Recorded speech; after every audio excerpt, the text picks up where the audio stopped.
You dah kahwin dengan I, you jangan expect I masak, kemas rumah. Okay, what is the thing that in your marriage lah, apa yang berubah dari segi diri you, apa yang berubah dari your husband yang you realise? Nak yang baik kan yang buruk?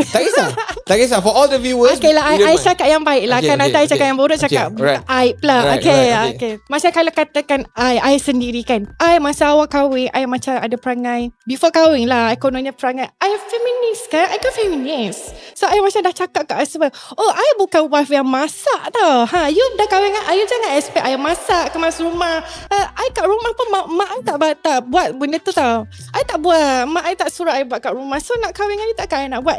I awal kahwin lah macam tu. Hidup feminist. Feminist betul. Feminist tahun 2017 lagi sebenarnya lah. Millennial pun sama toxic awal kahwin sis. Zaman-zaman tengah macam sama-sama Twitter, sama-sama kita hot di lekan. Sama-sama tak puas hati. You yang pilih I.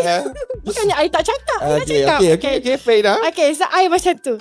Tapi sekarang I katakan macam sekarang I macam dah tahun ke-9 lah I kahwin tahun ni kan. Macam once dah ada anak ke semua, I lagi prefer I suka masak, I suka kemas rumah tau.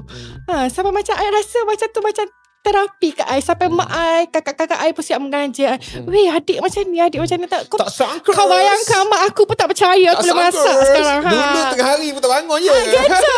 Sekarang morning person ya. Pukul 5 dah celak orang mata.